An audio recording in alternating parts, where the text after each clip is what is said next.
الله وبركاته.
نحمده ونستعينه ونستغفره ونؤمن به ونتوكل عليه ونعوذ بالله من شرور أنفسنا ومن سيئات أعمالنا من يهده الله فلا مضل له ومن يضلله فلا هادي له ونشهد أن لا إله إلا الله وحده لا شريك له ونشهد أن سيدنا ونبينا وشفينا وحبيبنا ومولانا محمدا عبده ورسوله الذي أرسله بالحق بشيرا ونذيرا وداعيا إلى الله بإذنه وسراجا منيرا فقد قال الله تعالى في كلامه المجيد والفرقان الحميد أعوذ بالله من الشيطان الرجيم بسم الله الرحمن الرحيم يا أيها الذين آمنوا اتقوا الله حق تقاته ولا تموتن إلا وأنتم مسلمون يا أيها الناس اتقوا ربكم الذي خلقكم من نفس واحدة وخلق منها زوجها وبث منهما رجالا كثيرا ونساء واتقوا الله الذي تساءلون به والأرحام إن الله كان عليكم رقيبا يا أيها الذين آمنوا اتقوا الله وقولوا قولا سديدا يصلح لكم أعمالكم ويغفر لكم ذنوبكم ومن يطع الله ورسوله فقد فاز فوزا عظيما أما بعد فإن أصدق الحديث كتاب الله وأحسن الهدي هدي محمد صلى الله عليه وسلم شر الأمور محدثاتها كل محدثة بدعة كل بدعة ضلالة كل ضلالة في النار সম্মানিত মুসল্লিয়ান কিরাম, আমরা সর্বাগ্যে সেই মহান আল্লাহ সুবহানাহু ওয়া তাআলার দরবারে লাখো কোটি শুকর আদায় করছি যে আল্লাহ রাব্বুল আলামিন মেহেরবানি করে আজকের এই পবিত্র জুমার দিনে তারই নির্ধারিত 2 রাকাত ফরজ নামাজ আদায়ের লক্ষ্যে আমাদের সকলকে আগেভাগে মেহমান হিসাবে মসজিদে আসার বসার সুযোগ করে দিলেন। আমরা সকলে সেই গরিয়ান মহিয়ান আল্লাহর দরবারে হৃদয়ের সবটুকুন আবেগ উজাড় করে দিয়ে কালিমাতুশ শুকর আদায় করি। আমরা সকলে মোহাব্বতের সহিত একবার জোরে সোরে পড়ে নেই আলহামদুলিল্লাহ। দুরুদ সালাম প্রিয় নবী বিশ্বনবী মুহাম্মদ রাসূলুল্লাহ সাল্লাল্লাহু আলাইহি ওয়াসাল্লামের প্রতি, যার আনিত জীবন বিধানের যথাযথ অনুসরণ এবং বাস্তবায়নের মাঝে রয়েছে আমাদের জন্য ইহকালীন শান্তি এবং পরকালের মুক্তির গ্যারান্টি। আমরা শ্রদ্ধাভরে সেই প্রিয় রাসূলের প্রতি দুরুদ এবং সালাম পাঠ করি। আমরা সকলেই বলি সাল্লাল্লাহু আলাইহি ওয়াসাল্লাম। সুপ্রিয় মুসল্লিয়ানে কেরাম, ইনশাআল্লাহ তাআলা আজকে আমরা খুতবায় যেই বিষয়টা আলোচনা করব তা হলো জিলহজ মাসের গুরুত্ব এবং ফজিলত সম্পর্কে। ইনশাআল্লাহ তাআলা কোরআন এবং হাদিসের আলোকে এই বিষয়ে যেই কথাগুলো আমাদের মাঝে আসবে আমরা অত্যন্ত মনোযোগী হয়ে কথাগুলি শুনব এবং এই কথাগুলি আমল করে আল্লাহ পাকের প্রিয়ভাজন হয়ে আল্লাহর পক্ষ থেকে তার প্রতিদান এবং পুরস্কার পেয়ে যেন আমরা আমাদের আখিরাতের জীবনকে আমরা সফল ধন্য এবং সার্থক করতে পারি। মহান রব আমাদের সকলকে সেইভাবে আমল করার তৌফিক দান করুন। সম্মানিত মুসল্লিয়ান কিরাম, ইবাদতের মৌসুম রমজান মাসের পরেই দ্বিতীয় বৃহত্তম ইবাদতের মৌসুম হচ্ছে জিলহজ মাস। এই মাসে ইসলামের অন্যতম বড় দুটি ইবাদত রয়েছে, একটা হচ্ছে হজ আর একটা হচ্ছে কুরবানি। সমর্থবান প্রত্যেক নরনারীর জন্য সারা জীবনে একবার হজ করা ফরজ। এটা আরকানুল ইসলাম, ইসলামের একটা অন্যতম রুকন। সমর্থবান প্রত্যেকটি মুসলমান নরনারীর জন্য কুরবানি দেওয়া ওয়াজিব। সমর্থ থাকা সত্ত্বেও যারা কুরবানি দেবে না, আল্লাহ রসুল তাদের জন্য ভয়াবহ হুঁশিয়ারি দিয়েছেন, বলছে তারা যেন আমার মুসল্লায় তথা ঈদগাহে না আসে। অতএব কারণে এই মাসটির ফজিলত অন্যান্য রোজার মাস ছাড়া অন্যান্য সকল মাসের থেকেই বেশি এবং অতীব গুরুত্বপূর্ণ। এবং কোরআনে কারিমে এই বিষয়ে বলা হয়েছে, ইন্না ইদ্দাতাশ শুহুরি ইনদাল্লাহি 12 শাহরান ফি কিতাবিল্লাহ ইয়াওমা খালাকাস সামাওয়াতি ওয়াল আরদা মিনহা আরবাআতুন হুরুম যালিকা দীনুল কাইয়্যিম ফালা তাজলিমু ফিহিন্না আনফুসাকুম। যে দুনিয়ার সৃষ্টি থেকে মাসের গণনায় বছর হচ্ছে অর্থাৎ 12 মাস। এর মধ্য থেকে এই 12 মাসের মধ্য থেকে ফজিলতের মাস হচ্ছে 4টি। এই 4টি কি? জিলকদ, জিলহজ, মুহররম, রজব। অন্যান্য সকল মাসের থেকে এই মাসগুলির একটু মর্যাদা বেশি। এবং কোরআনে কারিমে সূরা ফাজরের মধ্যে আল্লাহ রাব্বুল আলামিন বলছেন, ওয়াল ফাজর ওয়া লায়ালিন আশ, যে ফজরের কসম, ওই রাত্রির কসম। আল্লামা ইবনে কাসির রাহিমাহুমুল্লাহ তার বিশ্ববিখ্যাত তাফসিরের কিতাব তাফসিরে ইবনে কাসিরে বলেছেন যে ওয়া লায়ালিন আশ বলতে এই জিলহজ মাসের প্রথম 10 দিনকেই বোঝানো হয়েছে। এবং রাসূল করিম সাল্লাল্লাহু আলাইহি সাল্লামের বিখ্যাত হাদিস, একাধিক হাদিস রয়েছে যে আল্লাহ রাসূল সাল্লাল্লাহু আলাইহি সাল্লাম বলছেন, হযরত ইবনে আব্বাস থেকে হাদিস বর্ণিত যে ক্বালা রাসূলুল্লাহ সাল্লাল্লাহু আলাইহি ওয়াসাল্লাম, মা মিন আইয়ামিন আইয়ামিল আমালুস সালিহু ফিহা আহাব্বু ইলাল্লাহি মিন হাযিহিল আইয়াম ইয়ানি আইয়ামুল আশর, আইয়ামুল আশর। ক্বালু ইয়া রাসূলাল্লাহ ওয়ালাল জিহাদু ফি সাবিলিল্লাহ? ক্বালা ওয়ালাল জিহাদু ফি সাবিলিল্লাহ ইল্লা রাজুলুন খারাজা বিনাফসিহি ওয়া মালিহি ফালাম ইয়ারজাউ মিন যালিকা বিশাই। রাওয়াহুল বুখারী।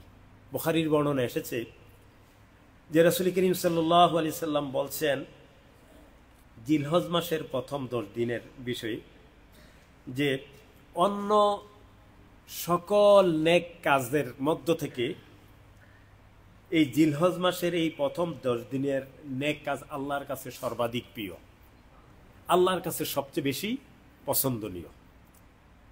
এই কথা শুনে সাহাবায়ে কেরামরা রাসূল করিম সাল্লাল্লাহু আলাইহি সাল্লামকে আশ্চর্যের ভঙ্গিতে জিজ্ঞাসা করলেন, জি ইয়া রাসূলুল্লাহ, ওয়ালাল জিহাদু ফি সাবিলিল্লাহ, আল্লাহর রাস্তায় জিহাদের চেয়েও? কাল, আল্লাহ রাসূল বলছেন ওয়ালাল জিহাদু ফি সাবিলিল্লাহ, আল্লাহর রাস্তায় জিহাদের চেয়েও এই দিনগুলির মর্যাদা বেশি।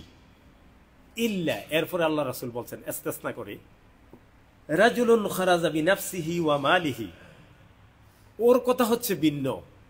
যারা আল্লাহর রাস্তায় বের হয়েছে, জিহাদের জন্য বের হয়েছে নিজের জীবন এবং সম্পদ দিয়ে, ফালাম ইয়ারজাউ মিন যালিকা বিশাই, অতঃপর সেখান থেকে খালি ফিরে এসেছে। এবং এর ব্যাখ্যাতে কেউ কেউ বলছেন যারা এই জিহাদের ময়দানে শাহাদত বরণ করেছে তাদের কথা হচ্ছে ভিন্ন। তাছাড়া অন্যান্য সকল আমল অর্থাৎ অন্যান্য দিনের আমলের চেয়ে এই দিনের 10 দিনের আমল আল্লাহর কাছে বেশি প্রিয়, আল্লাহ রাসূল সাল্লাল্লাহু আলাইহি সাল্লাম বর্ণনা করেছেন। অন্য জায়গায় এসেছে রাসূল করিম সাল্লাল্লাহু আলাইহি সাল্লাম বলছেন, আফজালুল আইয়ামিদ দুনিয়া আইয়ামুল আশর। রাসূল সাল্লাল্লাহু আলাইহি সাল্লাম ফরমান, দুনিয়ার দিনসমূহের মধ্যে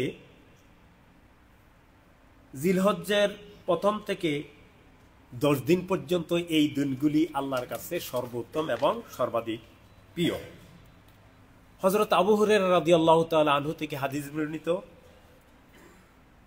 তিনি বলছেন যে রাসূল করিম সাল্লাল্লাহু আলাইহি সাল্লাম ইরশাদ করছেন যে জিল মাসের 10 দিনের ইবাদত, জিলহজ মাসের প্রথম 10 দিনের ইবাদত আল্লাহর কাছে অন্য দিনের ইবাদতের তুলনায় অধিক প্রিয়। প্রতিটি রোজা 1 বছরের রোজার মতো মর্যাদা রাখে। প্রতিটি রাতের ইবাদত লাইলাতুল কদরের ইবাদতের মতো বা সমতুল্য। এই হাদিসে হযরত আবু হুরায়রা রাদিয়াল্লাহু তাআলা থেকে বর্ণিত হাদিস যে আল্লাহ রাসূল বলছেন যে এই জিলহজ মাসের প্রথম 10 দিনে যারা ইবাদত বন্দেগী করবে রাত্রিতে, প্রত্যেকটা রাত্রি শবে কদরের রাত্রিতে সমতুল্য আল্লাহ পাক তাদেরকে সেই পরিমাণ সওয়াব দেবেন। এবং একটা রোজা রাখলে 1 বছরের রোজা রাখার সওয়াব আল্লাহ পাক দান করবেন। তাহলে আমরা এই হাদিস থেকে বুঝতেই পারলাম যে এই জিলহজ মাসের প্রথম 10 দিনের কিরকম ফজিলত বা কিরকম মর্যাদা। এ ব্যাপারে অন্যত্র বলা হয়েছে, মা মিন আমালিন আযকা ইনদাল্লাহি আযজা ওয়া জাল্লা ওয়ালা আ'জামা আজরান মিন খাইরিন ইয়ালামুহু ফি আশরিল আযহা। রাসূল সাল্লাল্লাহু আলাইহি সাল্লাম ইরশাদ করেন, যেসব আমলের মাধ্যমে আল্লাহ সন্তুষ্টি ও সর্বোত্তম মর্যাদা লাভ করা যায়, জিলহজ মাসের 10 দিনের আমল হচ্ছে ওই সমস্ত আমলের মতো। অর্থাৎ যেই আমলের কারণে, যেই আমলের মাধ্যমে মানুষ আল্লাহ পাকের সন্তুষ্টি এবং আল্লাহর কাছে সর্বাধিক মর্যাদা লাভ করে, এই জিলহজ মাসের আমলগুলি হচ্ছে সেই রকম আমল। এই জাতীয় আমল যদি কেউ করে সে আল্লাহ পাকের কাছে মর্যাদাবান হয়ে যায়। এই ব্যাপারে ইবনে তাইমিয়া রাহিমাহুল্লাহ তিনি বলেন, আইয়ামু আশরি জিল হজ্জাতি আফদালু মিন আইয়ামিল আশরি মিন রমাদান ওয়াল লায়ালি আশরুল আওয়াখিরি মিন রমাদা আফদালু মিন লায়ালি আশরি জিল হজ্জা। যে জিলহজের প্রথম দশকের দিনগুলি রমজান রমজান মাসের শেষ দশকের রাতগুলির অপেক্ষা শ্রেষ্ঠ, আর রমজানের শেষ দশকের রাতগুলি জিলহজের প্রথম দশকের রাতগুলি অপেক্ষা শ্রেষ্ঠ। এখানে অত্যন্ত গুরুত্বপূর্ণ একটা কথা বলেছেন। এরপরে অন্যত্র রাসূল করিম সাল্লাল্লাহু আলাইহি সাল্লাম ইরশাদ করছেন যে এই মাসে আমাদের করণীয় কি। এখন আমরা এই মাসে আমরা কি করব, কি আমল করব, এই বিষয়ে বিস্তর আলোচনা হাদিসে রয়েছে। মা মিন আইয়ামিন আ'জামা ইনদাল্লাহি ওয়ালা আহাব্বা ইলাইহি মিন আমালিন ফিহিন্না মিন হাযিহিল আইয়ামিল আশর ফাকসিরু ফিহিন্না মিনাত তাহলিল ওয়াত তাকবীর ওয়াত তাহমিদ। আল্লাহ রাসূল সাল্লাল্লাহু আলাইহি সাল্লাম বলছেন, এই 10 দিনে যেই আমলগুলি বেশি বেশি করতে হবে, এর মধ্যে অন্যতম একটা আমল হচ্ছে যে বেশি বেশি কি ফাকসিরু ফিহিন্না মিনাত তাহলিল, বেশি বেশি কি করতে হবে, লা ইলাহা ইল্লাল্লাহ এটা পড়তে হবে, ওয়াত তাকবীর আল্লাহু আকবার, এরপরে ওয়াত তাহমিদ আলহামদুলিল্লাহ। এইগুলি আমরা বেশি বেশি পড়ব এবং এর মধ্যেই আমাদের জন্য বেশি নেকি এবং সওয়াব রয়েছে। এরপরে যেই বিষয়টা আমি আপনাদের সামনে তুলে ধরতে চাই যে এই 10 দিনে আমাদের কি আমলগুলি প্রতিনিয়ত করা উচিত। আমি শুরুতে যে আমলটার কথা বলবো, রাসূল করিম সাল্লাল্লাহু আলাইহি সাল্লাম এবং সাহাবায়ে কেরামরা সেইভাবে আমল করতেন। জিলহজ মাসের প্রথম থেকে 9 তারিখ পর্যন্ত তারা আল্লাহ রাসূল এবং সাহাবায়ে কেরামরা রোজা রেখেছেন। আমরা প্রত্যেকেই চেষ্টা করব যাদের দ্বারা সম্ভব হয়। আজকে কিন্তু 1 তারিখ, আজকে থেকে আগামী 9 তারিখ পর্যন্ত জিলহজের এই প্রত্যেকটা রোজা যেন আমরা রাখতে পারি। আপনারা তো ইতিমধ্যে শুনেছেন, একটা রোজা 1 বছরের রোজার সমতুল্য। এরপরে যদি এই 9টা রোজা অন্তত সম্ভব না হয়, অন্তত সোমবার বৃহস্পতিবার রোজা রাখার চেষ্টা করব। এইটাও যদি সম্ভব না হয়, অন্তত আরাফার দিনের রোজা ইনশাল্লাহ আমরা সকলেই রাখব, যতই অসুবিধা হোক না কেন। আরাফার রোজার যে ফজিলত, এই বিষয়ে আমি পরে বলবো। তাহলে প্রথম নম্বরে যে বিষয়টা বললাম সেটা হচ্ছে 9 দিনে কি করা সম্ভব হলে রোজা রাখা, 1 নম্বর। দ্বিতীয় নম্বর যেটা, সেটা হচ্ছে এই 9 দিনের তাকবীর বলা, আল্লাহু আকবার আল্লাহু আকবার লা ইলাহা ইল্লাল্লাহু আল্লাহু আকবার ওয়ালিল্লাহিল হামদ, এই তাকবীরগুলি পড়া। এরপরে হাদিস থেকে যেটা আমরা জানলাম, তাহলিল, তাকবীর, তাহমিদ, আল্লাহু আকবার, লা ইলাহা ইল্লাল্লাহ, আল্লাহু আকবার, আলহামদুলিল্লাহ, এগুলি তো পড়বই। সাথে সাথে এই তাকবীরগুলি আমরা পড়ব। তবে 9 তারিখ ফজর থেকে 13 তারিখ আসর পর্যন্ত এটি একেবারেই কি অত্যাবশ্যক, লাজেম। প্রত্যেক ফরজ নামাজের পরে এইগুলি আমরা পড়ে থাকি বা পড়ব। তবে শুরু থেকে আমরা পড়ার কি করব, চেষ্টা করব। এইগুলির মধ্যে অধিক সওয়াব রয়েছে। রাসূল করিম সাল্লাল্লাহু আলাইহি সাল্লামের অনেক সাহাবাদেরকে দেখা গিয়েছে, তারা শুধু ওই 5 দিন নয়, এই 1 তারিখের পরেই তারা বাজারে চলে যেতেন। বাজারে কেন? বাজারে বহু মানুষের সমাগম হতো, সেই জন্য বাজারে গিয়ে তারা জোরে জোরে আল্লাহু আকবার লা ইলাহা ইল্লাল্লাহু আল্লাহু আকবার লিল্লাহিল হামদ, এই তাকবীরগুলি কি করতেন, পাঠ করতেন। কেন? ওনাদের থেকে শুনে যেন অন্যরাও যেন কি করে, আমল করে। তাহলে সাহাবায়ে কেরামদের আমল থেকে আমরা এটা নিতে পারি। এটা পড়তে তো কোনো অসুবিধার বিষয় নয়। আমরা সবসময় গাড়িতে পড়ব, ডিউটিতে যাওয়ার সময় পড়ব, আসার সময় পড়ব, যখনই সুযোগ পাই তখনই পড়ব। আমাদের মোবাইল অ্যাপসে এইগুলি কি করে রাখবো, সবসময় যেন আমরা কি শুনতে পারি। ফোন করে আমার বাড়িতে আমার ফ্যামিলির যারা, তারাও যেন সবাই পড়তে পারে, তাদেরকেও আমরা সেই নসিহা করব। তাহলে দ্বিতীয় যেটা, বেশি বেশি করে আমরা এই তাকবীরগুলি কি করব, পড়ব। এরপরে আল্লাহর জিকির, একেবারে সুনির্দিষ্টভাবে এই সময়টার মধ্যে কোরআনে কারীমের আয়াত দিয়ে জিকির করার জন্য আল্লাহ পক্ষ থেকে কি আসছে, নির্দেশ রয়েছে। আল্লাহর পক্ষ থেকে নির্দেশ রয়েছে এই জিকিরের, এই আল্লাহু আকবার, আলহামদুলিল্লাহ, তারপরে লা ইলাহা ইল্লাল্লাহ, সুবহানাল্লাহি বিহামদি, সুবহানাল্লাহিল আযীম, এই বিষয়গুলি আমরা সব সময়, অর্থাৎ এই 10টা দিন আমরা কোনো রকমে যেন সময় নষ্ট না করি। খুব সচেতন থাকতে হবে আমাদেরকে, খুব সতর্ক থাকতে হবে। হ্যাঁ, আমরা যেন এই 10টা দিন ইবাদত বন্দেগী, জিকির, আস্তাগফারের মধ্য দিয়ে কি করতে পারি, কাটাতে পারি। এরপরে যেটা যে আমাদের সকলকে বদ্ধপরিকর এবং সিদ্ধান্ত নিতে হবে অন্তত এই 10 দিন আমরা কোনো গুনাহের কাজ করব না। তাই বলে এই 10 দিনের পরে আবার গুনাহের কাজ কিন্তু জায়েজ হবে না। অর্থাৎ 10 দিন যদি আমরা শক্তভাবে সিদ্ধান্ত নিতে পারি তো আশা করা যায় এটার প্রভাবে পরবর্তী সময়ে আমাদের দ্বারা গুনাহ হবে না। এই জন্য আমরা যদি শক্তভাবে সিদ্ধান্ত নেই যে যেভাবেই হোক ইনশাআল্লাহ শয়তানের যত অসহসে আসুক না কেন আমি কোনো রকমের অন্যায় অপরাধে লিপ্ত হব না। মানুষ যদি সিদ্ধান্ত নেয় তাহলে আল্লাহ পাক তাকে তৌফিক দেন। মানুষ যদি সিদ্ধান্ত নেয় ভালো কাজ করার, আল্লাহ পাক তাকে কি করেন? তৌফিক দেন। ইনশাআল্লাহ আমরা সিদ্ধান্ত নিলাম আজকে এই জুমার দিনে আল্লাহর ঘর মসজিদে, আল্লাহ পাক সাক্ষী আছেন, ফেরেশতারা সাক্ষী আছেন, আমরা দৃঢ় সিদ্ধান্ত নিলাম, প্রত্যয় ব্যক্ত করলাম আল্লাহ পাক যেন আমাদেরকে এই 10 দিন যেন আমাদের দ্বারা যেন কোনো গুনাহের কাজ সংগঠিত না করে, আমরা যেন সবসময় নেকের কাজের মধ্যে লিপ্ত থাকতে পারি। আল্লাহ পাক আমাদেরকে তৌফিক দান করুন। এরপরে বেশি বেশি ইস্তেগফার করা, আস্তাগফিরুল্লাহ আস্তাগফিরুল্লাহ আস্তাগফিরুল্লাহ আল্লাযী লা ইলাহা ইল্লা হুয়াল হাইয়ুল কাইয়্যুম ওয়া আতুবু ইলাইহি। আর সাইয়্যিদুল ইস্তেগফার যারা পড়েন এটা তো আরো ভালো। এরপরে যেটা আসছে সেটা হচ্ছে আপনারা জানেন যারা আমরা কুরবানি করব এবং কুরবানি করার সামর্থ্য যাদের নাই তারাও যদি এই কাজ করে সমপরিমাণ সওয়াব তারা পাবে। কি? আমরা চুল, তারপরে নখ ইত্যাদি বা অবঞ্চিত শরীরের অবঞ্চিত যে সমস্ত পশমগুলি রয়েছে এই 10 দিন অর্থাৎ এই 9 দিন কাটবো না, কুরবানি দেওয়ার পরে আমরা কি করব? কাটবো। এই 9 দিন যদি আমরা এগুলিকে না কেটে থাকতে পারি, আল্লাহ রাসূল সাল্লাল্লাহু আলাইহি সাল্লাম অসংখ্য সওয়াবের সুসংবাদ দিয়েছেন এবং তাদেরকে মাফ করার ঘোষণা দিয়েছেন। এবং যারা কুরবানি দিতে পারবে না তারা যদি এই কাজ এই আমলটা করে, আল্লাহ রাসূল তাদের ব্যাপারে শুভ সংবাদ দিয়েছেন, কুরবানি করার সওয়াব আল্লাহ পাক তাদেরকে দান করবেন। এরপরে আমরা এই মাসে আরেকটা আমলের কথা আমি বলবো যে বেশি বেশি সাদাকা করব, দান করব। অন্তত এই 10 দিন যেন আমাদের দ্বারা একদিনই যেন মিস না হয়। 10 দিনার দান করতে হবে, 20 দিনার দান করতে হবে, বিষয়টা এরকম না।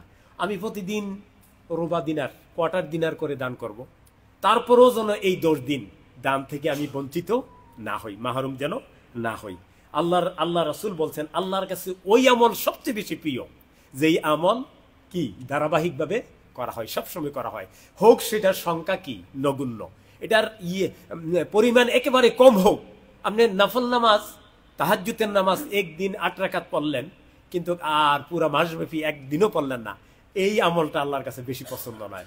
ওই 8 রাকাত পড়েছেন এটার প্রতিদান অবশ্যই পাওয়া যাবে, কিন্তু 2 রাকাত করে যদি অন্তত 1 মাস পড়তে পারেন তাইলে ওই 8 রাকাতের থেকে হাজার হাজার গুণ বেশি সওয়াব এবং প্রতিদান আল্লাহর দরবারে ওই আমলটা যেটা কি রেগুলার করা হয়। এরপরে যাদের কুরবানি করার সামর্থ্য আছে তারা আমরা কি করব? কুরবানি করব। এই ব্যাপারে আপনারা জানেন যে কুরবানির কতটুকু সওয়াব এবং এই কুরবানির ইতিহাস তো আমরা জানি। হযরত আদম আলাইহিস সালামের থেকে এই কুরবানির ইতিহাস রচিত হয়েছে।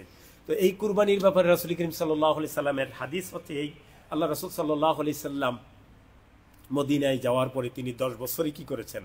কুরবানি করেছেন। এবং ফাতেমাকে লক্ষ্য করে বললেন, হে আমার কলিজার টুকরা ফাতেমা, কুরবানি হচ্ছে তুমি কুরবানির পশুর সামনে এসে দাঁড়াও। কুরবানির পশুর সামনে দাঁড়ানো এটা সওয়াবের কাজ, নেকের কাজ, সুন্নাত। আল্লাহ রাসূল সাল্লাল্লাহু আলাইহি সাল্লাম আরো বললেন, এই কুরবানির পশুর রক্ত মাটিতে পড়ার আগে সেটা আল্লাহর দরবারে পৌঁছে যায় এবং আল্লাহ তাদেরকে ক্ষমা করে কবুল হয়ে যায়। তখন হযরত ফাতেমা জোহরা রাদিয়াল্লাহু তাআলা আনহা বললেন যে আব্বাজান, এই শুভ সংবাদ কি শুধু আমাদের জন্য, আহলে বায়াতের জন্য? আল্লাহ রাসূল সাল্লাল্লাহু আলাইহি সাল্লাম বললেন, না, আমার আনেওয়ালা উম্মত কিয়ামত পর্যন্ত আমার যে সমস্ত উম্মতরা একমাত্র আমার সন্তুষ্টির জন্য কুরবানি করবে সকলের আমলনামায় সেই প্রতিদান এবং সেই পুরস্কার দেওয়া হবে। অন্য হাদিসে রাসূল করিম সাল্লাল্লাহু আলাইহি সাল্লাম বলছেন, একমাত্র আল্লাহর সন্তুষ্টির জন্য যদি কুরবানি করা হয়, কুরবানির পশু মধ্যে যেই পরিমাণ লোম থাকে, পশম থাকে, সমপরিমাণ নেকি বা সওয়াব আল্লাহ পাক তার আমলনামায় দান করেন। সম্মানিত ভাইরা, সর্বশেষ যে কথাটা বলছিলাম যে আপনাদেরকে বলবো যে আরাফার দিনের রোজার সম্পর্কে। আরাফার দিনের রোজার সম্পর্কে আপনারা জানেন যে রাসূল করিম সাল্লাল্লাহু আলাইহি সাল্লাম আরাফার দিনের দোয়ার ব্যাপারে বলছেন, খাইরুদ দোয়ায়ে দোয়ায়ে ইয়াউমু আরাফা, যে সবচেয়ে উত্তম দোয়া হচ্ছে আরাফার দিনের দোয়া। আরাফার দিনে যদি কোনো মানুষ দোয়া করে আল্লাহ পাক তাকে কি করেন না, বঞ্চিত করেন না, মাহরুম করেন না। এবং আল্লাহ পাক ফেরেশতাদের সাথে গর্ব করে করে বলে যে আমার যে সমস্ত বান্দারা এই আরাফার ময়দানে অবস্থান করছে বা আজকে নেক কাজ করছে বা আজকে রোজা রাখছে, আমি তাদের সকলকে ক্ষমা করে দিলাম। এবং হাদিসে বলা হয়েছে সিয়ামু ইয়াউমু আরাফা আহতাসিবু আলাল্লাহি আইয়ুকাফিরা সানাতাল্লাতি কাবলাহু ওয়া সানাতাল্লাতি বা'দাহু। যে ব্যক্তি আরাফার দিনে রোজা রাখবে, বিগত এক বছর এবং ভবিষ্যতের এক বছরের কাফারা হয়ে যায়, এক বছরের গুনাহ আল্লাহ পাক ক্ষমা করে দেন। অন্য বর্ণনায় এসেছে মান সামা আরাফাতা গুফিরা লাহু সানাতাইনে মুতাতাবিয়াতাইনে। যে ব্যক্তি আরাফার দিনে রোজা রাখবে, আল্লাহ তাকে অর্থাৎ পরপর 2 বছরের তার গুনাহ আল্লাহ পাক ক্ষমা করে দিবেন। তাহলে ইনশাআল্লাহ তাআলা আমরা এই দোয়াটা রাখবো। আরাফার দিনের যেই গুরুত্ব এবং আম্বিয়া আলাইহিস সালাতু সালাম আরাফার দিনে কি দোয়া করেছেন, হাদিসে রাসূল করিম সাল্লাল্লাহু আলাইহি সাল্লাম সেই কথাও আমাদেরকে কি করেছেন, জানিয়েছেন। রাসূল করিম সাল্লাল্লাহু আলাইহি সাল্লাম বলছেন যে আমি এবং আম্বিয়া আলাইহিস সালাতু সালাম আরাফার দিনে যেই দোয়াটা করেছে সেটা হচ্ছে লা ইলাহা ইল্লাল্লাহু ওয়াহদাহু লা শারীকা লাহু লাহুল মুলকু ওয়া লাহুল হামদু ওয়া হুয়া আলা কুল্লি শাইইন কাদির। এই দোয়াটা আমরা বেশি বেশি পড়ব। এবং রাসূল করিম সাল্লাল্লাহু আলাইহি সাল্লাম আরাফার দিনের একেবারে সূর্যাস্তের আগ মুহূর্তে হযরত বেলালকে বললেন যে লোকজনকে বলল চুপ করতে। হযরত বেলাল রাদিয়াল্লাহু তাআলা আনহু এই ঘোষণা সকলের কাছে যখন পৌঁছে দিলেন, তখন লোকেরা যখন কি করলো, চুপ করলো, তখন রাসূল করিম সাল্লাল্লাহু আলাইহি সাল্লাম সকলকে লক্ষ্য করে বললেন যে একটু পূর্বে জিবরাইল আমিন আমার কাছে এসেছিল আল্লাহর পক্ষ থেকে, এসে আরাফাবাসীকে এবং মুজদালাফাবাসীর জন্য আল্লাহ পাকের পক্ষ থেকে সালাম প্রেরণ করা হয়েছে। আল হাজ্জু আরাফা, হজের মূল দিন হচ্ছে আরাফার দিন। সম্মানিত ভাইরা, এই দিন মানুষ যে যেই উদ্দেশ্যে দোয়া করে, আল্লাহ রাসূল বলছেন তাদের উদ্দেশ্যকে আল্লাহ পাক কি করেন, এই দোয়া কবুল করেন। যে যেই নেক উদ্দেশ্যে দোয়া করুক না কেন, এই দোয়া আল্লাহ পাক কবুল করে থাকেন। তো অতএব কারণে আমি সংক্ষেপে জিলহজ মাসের প্রথম 10 দিনের আমল এবং তার ফজিলত এবং তার গুরুত্বের কিঞ্চিত আলোচনা আমরা এই স্বল্প সময়ের মধ্যে যা সম্ভব হয়েছে করেছি। এই আলোচনাগুলি যদি শোনার মধ্যে সীমাবদ্ধ রাখি তাহলে আমরা কোনো সুফল পাবো না। আশা করছি বা আমরা তৌফিক কামনা করছি এবং আমরা সিদ্ধান্ত নেই যে এই কথাগুলি আমরা শুনলাম, এই কথাগুলির উপরে যেন আমরা আমল করতে পারি। আবারও গরিয়ান মহিয়ান আল্লাহর দরবারে এই তৌফিক কামনা করছি। আজকের যেই খুতবায় যেই আলোচনাগুলি আমরা করলাম, আল্লাহ পাক আমাদের সকলকে সেইভাবে আমল করার তৌফিক দান করুন। আমিন। ওয়া আকুলু কাউলি হাযা আস্তাগফিরুল্লাহ লি ওয়া লাকুম ফাস্তাগফিরু ইন্নাহু হুয়াল গাফুরুর রাহিম।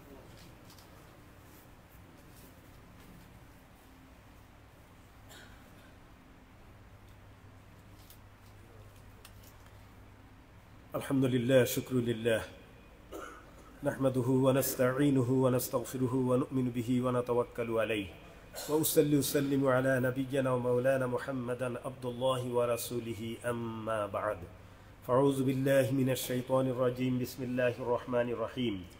ইন্নাল্লাহা ওয়া মালাইকাতাহু ইউসাল্লুনা আলান নাবী ইয়া আইয়ুহাল্লাযীনা আমানু সাল্লু আলাইহি ওয়া সাল্লিমু তাসলিমা। আল্লাহুম্মা সাল্লি আলা মুহাম্মাদিন আবদিকা ওয়া রাসূলিকা وبارك على محمد وأزواجه وذريته. قال النبي صلى الله عليه وسلم أرحم أمتي بأمتي أبو بكر الصديق رضي الله تعالى عنه وأشدهم في أمر الله من رضي الله تعالى عنه وأصدقهم حياء عثمان رضي الله تعالى عنه أقداهم علي كرم الله وجهه وفاطمة السيدة النساء أهل الجنة رضي الله تعالى عنها الحسن والحسين سيد الشباب أهل الجنة رضي الله تعالى عنهما الحمزة أسد الله أسد رسوله اللهم اغفر لصلده مغفرة ظاهرة باطنة لا تغادر ذنبا اللهم ارحم تمام العشرة المبشرة والتابعين من تبعهم أجمعين ولا المشرفين بالإسلام ليوم الدين رضوان الله تعالى عليهم أجمعين. اللهم اهد الأئمة المسلمين إلى سنة الرسول والخلفاء الراشدين. اللهم لا تدع لنا ذنبا إلا غفرته ولا هما إلا فرجته ولا دينا إلا قضيته ولا مريدا إلا شفيته ولا ميتا إلا رحمته ولا ضالا إلا هديت. اللهم اغفر للمؤمنين والمؤمنات اللهم اغفر للمؤمنين والمؤمنات اللهم اغفر للمؤمنين والمؤمنات والمسلمين والمسلمات والأحياء منهم والأموات إنك مجيب الدعوات عباد الله رحمكم الله اذكروا الله يذكركم ودعوه يستجب لكم ولا ذكر الله أكبر وأقيموا الصلاة